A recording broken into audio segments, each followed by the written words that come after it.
नमस्कार. मी भाऊ तोरसेकर. तुम्ही बघत आहात प्रतिपक्ष. मित्रांनो, सुरुवातीलाच एक सूचना आहे की ज्या तक्रारी करतात लोक की आम्हाला नोटिफिकेशन मिळत नाही, तर मला तांत्रिकदृष्ट्या कळत नसल्यामुळे आजपर्यंत बोलत नव्हतो की तुम्ही सबस्क्राईब केलं, त्याच्याबरोबर त्याच्या बाजूला जे घंटेचं चित्र असतं त्याच्यावर सुद्धा क्लिक केलं पाहिजे, तरच तुम्हाला नोटिफिकेशन येतं. असो, तर ज्यांनी केलं नसेल किंवा करायचं असेल त्यांनी तेवढं करावं. मित्रांनो, आज मी तुमच्या समोर थोडा वेगळा विषय मांडणार आहे. कारण विधानसभा निवडणुकांचे निकाल लागून आता जवळजवळ 5 आठवडे होत आले. सरकार बनलं, खातेवाटप झालं, अजून काय पालकमंत्री पद वगैरे वगैरे, आणि त्याच्यावरून धुसफूस चालू असल्याच्या बातम्या येतात. या बातम्या किती खऱ्या खोट्या ह्याच्यात मला जायचं नाहीये. पण काल रात्री मी एक टीव्हीवर, त्या सोनी टीव्हीवर अमिताभ बच्चनचा तो करोडपती कार्यक्रम बघत होतो, आणि योगायोग असा आहे की त्यामध्ये दिव्यांग ज्यांना म्हणतात किंवा पूर्वी आपण अपंग म्हणायचो, म्हणजे जे फिजिकली चॅलेंज लोक आहेत, ज्यांच्या आयुष्यात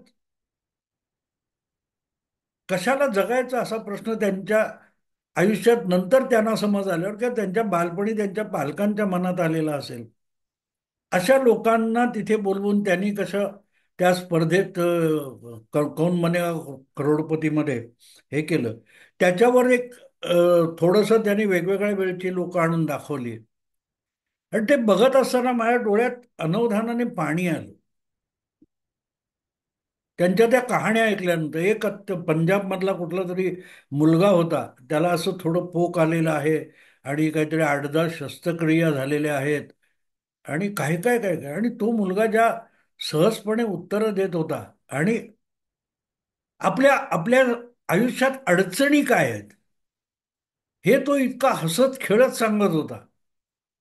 मला खरंच डोळ्यात पाणी येण्याचं कारण असं की आपण आपल्या आयुष्यात सगळं व्यवस्थित आहे, 2 हात 2 पाय डोळे काय असेल ते सगळे अवयव ठीकठाक आहेत, बुद्धी ठीकठाक आहे. एक माणसाला जितकं मोठं कर्तृत्व गाजवता येईल त्यासाठी आवश्यक असलेले सगळे अवयव आणि त्याच्यात असलेल्या सगळ्या चालना प्रेरणा आपल्याकडे आहेत. आणि आपण काय नाही आहे आपल्याकडे, त्याच्याकडे अमुक आहे, ह्याच्याकडे बंगला आहे, त्याच्याकडे गाडी आहे, ह्याच्याकडे नोकरी आहे, काय काय काय काय, आपल्याकडे काय नाही आहे याची प्रचंड लांब यादी आपल्याकडे तयार असते. माझ्या डोक्यात तो पहिला विचार आला त्या स्पर्धकांच्या, अशा वेगवेगळे 8-10 स्पर्धक त्यांनी काहीतरी हे करून दाखवलं होतं. ती स्पर्धा प्रत्यक्ष नव्हतं, तर वेगवेगळ्या वेळेला असे दिव्यांग जे स्पर्धक त्याच्यामध्ये आले, आणि लक्षात घ्या, हे आपापल्या पद्धतीत काय ती सगळे पायऱ्या पूर्ण करून आलेले आहेत. अपंग आहेत म्हणून त्यांना विशेष संधी दिली असं नाहीये. असं नाहीये. त्यांनी दीर्घकाळ प्रयत्न केले, आणि त्यातून त्यांचा नंबर कौन बनेगा करोडपतीच्या हॉट सीटसाठी लागला. म्हणजे तो मी एक कोण अरुण काय काय नाव, सिंगला असं नाव होतं, त्याच्याबरोबर एक चांगला एक दुसरा स्पर्धक होता, आणि त्या दोघांमध्ये स्पर्धा झाली, आणि 5 प्रश्नांचं पहिलं उत्तर देईल, 5 प्रश्नांचं योग्य, त्याच्यात त्याची निवड झाली, जो दिव्यांग आहे. मला गंमत वाटली मित्रांनो, की आपल्या, आणि नंतर अमिताभने त्याला आयुष्यातली चॅलेंजेस काय होती वगैरे विचारले, तर तो चॅलेंजेस म्हणून सांगत नव्हता. चॅलेंजेस नाही, अडचणी म्हणून सांगत नव्हता, दुविधा म्हणून सांगत नव्हता. तो हसत खेळत आपल्या आयुष्यातल्या अडचणी, आपली झालेली अवहेलना, आपण झालेला अपमान, आपल्याला आलेल्या अडचणी, या इतक्या हसत खेळत सांगत होता. माझ्या डोळ्यात पाणी आलं मित्रांनो, खरंच डोळ्यात पाणी आलं. की आपण यांच्यापेक्षा अपंग आहोत. आपण मनाने अपंग आहोत, आपण शरीराने अपंग नसू, आपण विचार करण्याने अपंग आहोत असं मला वाटलं. म्हणलं यांच्यामध्ये ही मोटिवेशन, एवढी प्रेरणा, चालना यांना येते कुठून? ते संकटामध्ये संधी शोधून इतका संघर्ष कसा करतात, हा विचार डोक्यात आला, आणि मी खरंच अस्वस्थ झालो, माझ्या डोळ्यात पाणी आलं. आणि ते पाणी डोळ्यात का आलं याचा विचार करत होतो. आणि ते काय चॅनेल फिरवलं, त्याच्यात कोणाला कुठचा बंगला पाहिजे, कुठचं पालकमंत्री पद पाहिजे, याच्या बातम्या बघितल्या आणि माझ्या लक्षात आलं की माझ्या डोळ्यात पाणी का आलं. ज्यांच्या आयुष्यात आशेने पुढे पाऊल टाकावं, अपेक्षा करावी, असं काहीही नाही, अशी माणसं प्रदीर्घ झुंज देतात, शारीरिक आणि परिस्थितीची झुंज देतात आणि अशा ठिकाणी येऊन पोहोचतात. हा मुलगा मी जो सांगितला, कोण अरुण सिंगला किंवा कोण, त्याच्या अत्यंत विकलांग परिस्थितीत आहे, तो म्हणाला मला गाडी घ्यायची आणि ती गाडी घेण्यासाठी स्पेशली मॉडेल केलेली गाडी लागेल आणि त्याचा खर्च जास्त आहे, तो मला या कौन बनेगा करोडपती मधून मिळवायचा आहे. तेवढे लाख रुपये मिळवायचे की मला गाडी घेता येईल. आज मला मित्रांबरोबर जावं लागतं, मित्र मला सोडतात वगैरे वगैरे. पण आयुष्याची जिद्द काय बघा, मी ते मिळवीन. आणि हा मुलगा कुठच्या तरी बँकेत अधिकारी पदावर आहे. आणि तुम्ही आमदार झालाय, तुम्हाला लोकांनी निवडून दिले, तुम्ही मंत्री झालाय, तुम्हाला बंगला मिळणार आहे, तरी वाडगा घेतल्यासारखी ही माणसं भिकारी का असतात, इतकी निगेटिव्ह का असतात. आज जे काय महाराष्ट्राच्या सरकारबद्दल, मंत्रिमंडळाबद्दल ज्या बातम्या मी ऐकतोय, कोणी आपल्याला बंगला मिळाला नाही आणि फ्लॅट मिळाला म्हणून नाराज आहे, कोण कॅबिनेट मंत्री झाला नाही म्हणून नाराज आहे, तर कोणाला कॅबिनेट मंत्री होऊन हवं ते खातं मिळालं नाही म्हणून नाराज आहे, कोणाला कुठलं तरी पालकमंत्री होतं, प्रत्येक जण नाराज आहे. आयुष्यात इतकं सगळं मिळाल्यानंतर सुद्धा माणसं जर नाराज असतील, तर मग या लोकांनी अपंग दिव्यांग म्हणतात, त्यांनी करायचं काय, हा प्रश्न पडतो मित्र. आणि म्हणून माझ्या डोळ्यात पाणी आलं. आपल्या आयुष्यातल्या फार मोठ्या महत्वाकांक्षा नसतात मित्रांनो. सामान्य माणसाच्या आयुष्यामध्ये फार छोट्या छोट्या अपेक्षा, आकांक्षा, महत्वाकांक्षा असतात. आणि त्या पूर्ण करता करता आयुष्यातली 50, 60, 70 वर्ष निघून जातात. पण एक अपेक्षा पूर्ण झाल्यानंतर दुसरी अपेक्षा तुम्हाला खुणावायला लागते. आणि त्यातून सुरू होतो तो हव्यास सुरू होतो. आणि मी ही तुलना का करतोय, की ज्यांना आपण नॉर्मल माणसासारखं शरीर नाही आपल्याकडे, कोणी डोळे, हात, पाय ज्या पद्धतीत वापरू शकतो, त्या पद्धतीत आपण वापरू शकत नाही आहोत, याचं भान असलेला एखादा माणूस जेव्हा तुमच्या आमच्या स्पर्धेत येतो, तो किती मागे पडलेला असतो बघा, किती मागे पडलेला असतो. पण तो तुमच्याबरोबर स्पर्धा करायला बघतो आणि तुमच्यावर मात करून तिथपर्यंत येतो. तर अपंग कोणाला म्हणायचं असा प्रश्न पडतो. आणि म्हणून मला ते बघताना माझ्या डोळ्यात पाणी आलं. त्याचं कारण मला नंतर एक चॅनेल बदलल्यानंतरच्या बातमीने सांगितलं, की अरे मंत्रीपदापर्यंत गेलात, आमदार झालात, निवडणूक लढलात, जिंकलात, लोकांनी तुम्हाला उदो उदो केला, तुम्हाला जिंकून दिलं, तरीही तुम्ही नाराज आणि भिकाऱ्यासारखे का वागताय. मला हा सगळा महाराष्ट्रात निवडून आलेल्या 288 आमदारांना, त्यांच्या समर्थकांना, त्यांच्या पक्षाच्या नेत्यांना हा प्रश्न विचारायचा आहे, की अरे तुमच्या आयुष्यात काय आहे सांगा. महत्वाकांक्षा होती, ती कुठेतरी थोडीफार पूर्ण होते. आणि ही माणसं जी आपल्यापेक्षा प्रचंड विकलांग आहे, त्यांच्या हजारो पटीने आपण सुखरूप आहोत, सुदृढ आहोत, ही केवढी मोठी जमेची बाजू आहे, आपण विसरून गेलो मित्र. मग कुठचं आरक्षण मागणारे असोत, कुठलं काहीतरी मोफत मिळावं, फ्री मिळावं, विजेचं बिल माफ व्हावं, तिकीट फ्री व्हावं मागणारे असोत, या सगळ्यांची मला दया आली. माझ्या डोळ्यात पाणी येण्याचं ते कारण होतं. माणूस आपल्याकडे काय आहे हेच बघायला तयार नाहीये. अशी जेव्हा एक समाजाची मानसिकता तयार होते ना, तेव्हा त्याला कितीही पुरवलं, कितीही दिलं, तरी त्याची भूक भागणार नसते. कारण त्याला भूक नसतेच, असतो तो हव्यास असतो, असतो तो हव्यास असतो. आपल्याला एखादी गोष्ट मिळाली, आपली गरज भागली, की त्यापुढचं. मला त्या सुधा मूर्ती आहेत, त्यांचं मी कुठेतरी मुलाखत बघितली, तेव्हा त्यांनी जे आर डी टाटांशी त्यांचा संबंध होता. IIT मधली पहिली मुलगी इंजिनियर आहे ती, प्रवेश मिळालेली पहिली मुलगी IIT मध्ये. आणि त्यांचा टाटांशी संबंध आला. आणि टाटांच्या कंपनीमध्ये इंजिनिअरिंग करून ते सोडून जेव्हा स्वतःची कंपनी करायची ठरवली, तेव्हा JRD टाटानी त्यांना दिलेला जो सल्ला होता की आपण कितीही पैसे मिळवतो, तुलाही मिळतील, भरपूर पैसे मिळतील, पण गरजा भागल्यानंतर उरलेले जे पैसे असतात, उरलेले जी संपत्ती असते, ती आपली नसते, ती समाजाची असते. आणि समाजासाठी आपण त्या संपत्तीचे ट्रस्टी म्हणून काम केलं पाहिजे आणि त्या संपत्तीचा विनियोग समाजासाठी केला पाहिजे. एवढं लक्षात ठेव. मग कितीही पैसे मिळव हरकत नाही, पण गरजे पलीकडे त्या संपत्तीचा उपभोग आपण घेऊ शकत नसतो, असतो तो फक्त हव्यास. असं जे काय त्यानं सांगितलं होतं. आणि त्यातून मग आपण पैसे मिळाल्यानंतर समाजसेवेकडे का वळलो, अधिकची संपत्ती समाजाभिमुख आपण का बनवली, ह्यात त्या सुधा मूर्तीने सांगितलेलं मला आठवलं की हे सगळे आपले नेते वेगवेगळ्या पक्षाचे असतील, कुठल्या पक्षाचे सोडून द्या, पण त्यांचा हव्यास बघितला, त्यांचे रागलोभ, त्यांची नाराजी, त्यांची हावरेपणा,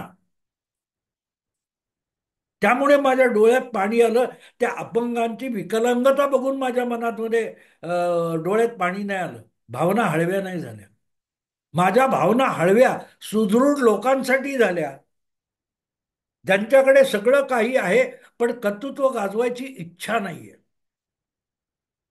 आपल्यातला पुरुषार्थ, आपल्यातलं कर्तृत्व जागवण्याची हिंमत गमावलेली माणसं हातात वाडगा घेऊन फिरतात. ती विकलांग असावी लागत नाहीत, ती मनाने विकलांग असतात.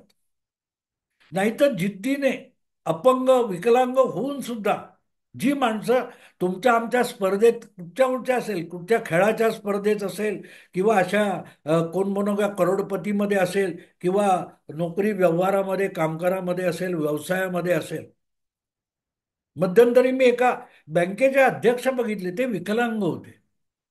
मला कौतुक वाटलं की मी खूप बुटका आहे असं वाटलं त्यांच्यासमोर, खूप खुजा आहे, खूप छोटा आहे, आणि अनेक उद्योग उभा केलेला माणूस आहे. आपण किती छोटे आहोत हे अशी माणसं भेटली की आपल्या लक्षात येतं मित्र. आपल्या आयुष्यात एक प्रॉब्लेम असा असतो की आपण मोठे झालेले लोक आहेत, त्यांच्याकडे ते मोठे झाले त्यांची उंची बघतो, पण त्या उंचीवर पोहोचण्यासाठी त्यांनी काय काय धडपड केली, किती संघर्ष केला, आपण त्याकडे बघत नाही अगं. आणि एक लक्षात घ्या, मी कोणतरी महान ऋषी मुनी किंवा राजकीय नेता आणि उद्योगपतीने, मी माफियांबद्दल सुद्धा बोलेन. एखादा गुंड गुन्हेगार असतो, तो आयुष्याच्या सुरुवातीच्या काळात पोलीस ठाण्यामध्ये लाथ्या बुक्के खाऊन गुरासारखा मार खातो. त्यांनी मार खाल्लेला आपण बघत नाही, पण तो जेव्हा एक दबंग होतो, तेव्हा त्याच्या दबंगपणाचं आकर्षण आपल्याला असतं. त्यांनी त्यातून मिळालेला पैसा, संपत्ती आपल्याला दिसते. इथे आपली गल्लत होते मित्र. आपण त्याला चोर म्हणतो, याला थोर म्हणतो, आणि आपण कुठलेच नसतो, कारण आपण विकलांग असतो. आपण खरेखुरे विकलांग असतो, जे काही करण्याची इच्छाशक्ती गमावून बसलेले असतो. राजकारणात तुम्ही बघा, मी जास्तीत जास्त राजकारणावर बोलणारा माणूस आहे, त्यामुळे मला लोकसभेमध्ये इतकं मोठं यश मिळवल्यानंतर विधानसभेमध्ये आपण फसलो तर का फसलो, आपण का पराभूत झालो, याचं उत्तर शरद पवारांना शोधावं असं वाटत नाही, उद्धव ठाकरेंना, नाना पटोलेंना शोधावं असं वाटत नाही. ते सगळं EVM वर खापर फोडायला बघतात. आपण मेहनत कमी केली याकडे का बघत नाही. त्या पराभवानंतर माफी मागायला निघालेला देवेंद्र फडणवीस, आपलं पद सोडायला, मुख्यमंत्रीपद उपमुख्यमंत्रीपद सोडायला निघालेला फडणवीस, पक्षाने सांगितलं नाही, जिद्दीने उभा राहा. आणि जिद्दीने उभा राहिला आणि 132 आमदार निवडून आणले, ते सगळे प्रतिकूल परिस्थितीत, कारण इच्छाशक्ती जिवंत होती. इच्छाशक्ती त्या देवेंद्र फडणवीसची असो, किंवा हे आयुष्याच्या वेगवेगळ्या वळणावर दिव्यांग आणि विकलांग असून सुद्धा संघर्षातून आपला पुरुषार्थ जागवणारी मंडळी असो, ती खरी कर्तबगार असतात. खूप उंच असतात, खूप उंच असतात. कारण ती कोणाकडे कटोरा घेऊन भीक मागत नाहीत, कोणाची मदत मागत नाहीत. आपणही त्यांना मदत करायला जातो, ती आपली सहानुभूती असते. पण त्या सहानुभूतीमध्ये त्यांच्या प्रयत्नांना महत्व असतं, त्यांच्या प्रयत्नांना महत्व असतं. आणि ते प्रयत्न करण्याची जी इच्छाशक्ती त्यांनी जमवलेली असते स्वतःमध्ये, त्या विकलांग शरीरामध्ये, ती इच्छाशक्ती आपल्या केवळ विचार करण्याच्या बुद्धीच्या आणि मनाच्या ताकदीवर, ही माणसं जी कर्तृत्वाची इच्छाशक्ती जागवतात, ती माणसाला माणूस बनवते. नाहीतर आपणही शरीराने एक जनावरच असतो. इतर सजीवांपेक्षा माणूस काय फार वेगळा अशातला भाग नाही. त्यालाही भूक लागते, त्यालाही शरीर धर्म असतो. इतर सजीव आणि माणूस यामध्ये फरक आहे, तो फक्त बुद्धीचा आहे, विचार करण्याच्या क्षमतेचा आहे. आणि त्या विचार करण्याच्या क्षमतेवर माणसाने आज एवढी प्रचंड मजल मारलेली आहे की पशु पक्षी सगळ्यांवर मात करून सर्वात श्रेष्ठ असा सजीव होण्यापर्यंत माणसाने मजल मारली. त्याचं एकमेव कारण आहे की त्याच्याकडे विचार करण्याची असलेली शक्ती आणि त्या विचारातून निर्माण होणारी इच्छाशक्ती. इच्छाशक्ती आणि हव्यास, हाव, यामध्ये फरक आहे. अपेक्षा बाळगणं म्हणजे इच्छाशक्ती नाही. उद्धव ठाकरे जसे सांगतात की मी माझ्या वडिलांना सांगितलं होतं की एका शिवसैनिकाला मुख्यमंत्री करीन, पण तो मुख्यमंत्री करण्यासाठी मी बहुमत शिवसेनेचं निवडून आणीन. यासाठी उद्धव ठाकरेंनी प्रयास केले का? नाही. प्रयास भाजपने करायचे. आणि त्यांच्या संख्याबळावर उद्धव ठाकरे आपल्या वडिलांना दिलेलं आश्वासन पूर्ण करायला बघणार. याला इच्छाशक्ती म्हणत नाहीत. इच्छाशक्ती असते ती स्वबळावर पराक्रम गाजवण्याची. शिवाजी महाराज इच्छाशक्तीच्या बळावर एक महान इतिहास घडवून गेले.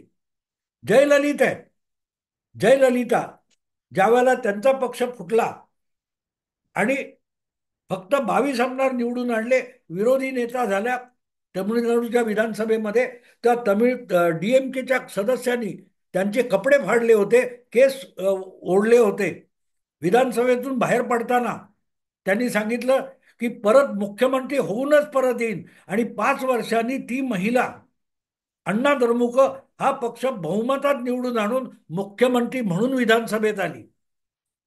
आणि नुसती विधानसभेत आली असं नाही, तर अण्णा करुणानिधी हा डीएमकेचा फक्त एक आमदार निवडून येऊ शकला, डीएमकेचा दुसरा आमदार पण निवडून आला नाही. इतका प्रचंड विजय जयललितांनी मिळवला होता. त्याला इच्छाशक्ती म्हणतात.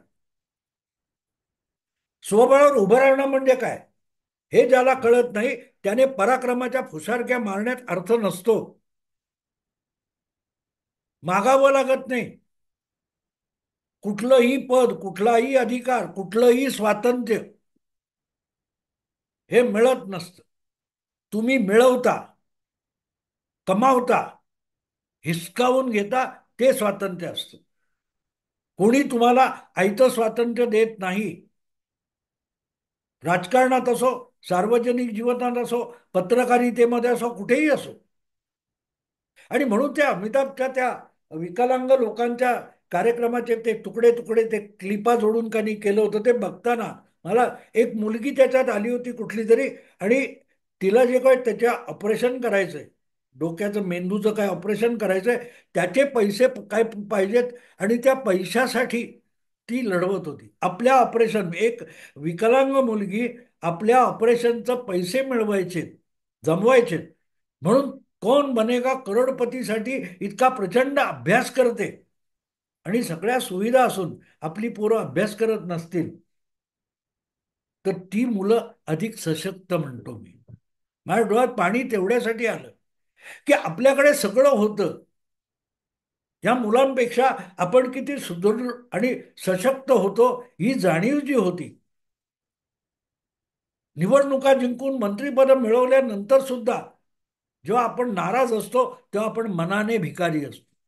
माणूस श्रीमंत असतो किंवा गरीब असतो, सधन असतो किंवा निर्धन असतो, हा मनाने असतो. कारण या सगळ्या कल्पना आहेत.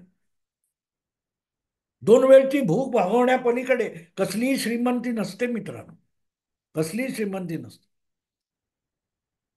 एक साधा तो प्रसंग बघितला आणि माझ्या डोळ्यात पाणी आलं. मला वाटलं की ह्याच्यावर आपण बोललं पाहिजे. महाराष्ट्राच्या मंत्रिमंडळातली धुसफूस मला बघून मी एक तर लिहिलं की मतदार पस्तावला असेल तुमचा हावरेपणा बघून. यावर मी व्हिडिओ ऑलरेडी केलेला आहे. पण मला काल ते बघताना अचानक ही मंत्रिमंडळातली सरकार बनवल्यानंतरची जी धुसफूस आहे. सन्मान तुमचा अपमान कोणीही करू शकत नाही जर तुम्ही तुमचा सन्मान करणार नसाल. तुम्हाला कोणी मंत्रिपदावर घेवो न घेवो त्यामुळे तुमचा मान सन्मान होतो असं नाही. तुम्हाला तुमचा सन्मान ठेवता आला पाहिजे. ज्यावेळेला तुम्ही कोणाकडे काहीतरी पद किंवा काहीतरी मागता तेव्हा तुम्ही स्वतःचा अपमान करत असता. ही अपंग माणसं, मुलं जेव्हा इतक्या विपरीत परिस्थितीमध्ये स्वतःसाठी काहीतरी करायला पुरुषार्थ जागवतात स्वतःमध्ये आणि इथपर्यंत झुंज देत येतात, संघर्ष करत येतात, तेव्हा वाईट वाटतं. असे मंत्री, असे सत्ताधारी, असे राजकारणी बघितले की खरंच मनाला यातना होतात आणि माझ्या डोळ्यात ते अश्रू आले, पाणी आलं. त्याचं कारण त्या यातना होत्या. असो मित्रांनो, आता इथेच थांबतो. हे मनोगत होतं, विषय नव्हता. आवडलं लाईक करा, शेअर करा, प्रतिपक्षाला सबस्क्राईब करा आणि त्याच्याबरोबर ते घंटीचं काही चिन्ह दिसेल त्याच्यावर क्लिक करा. नमस्कार.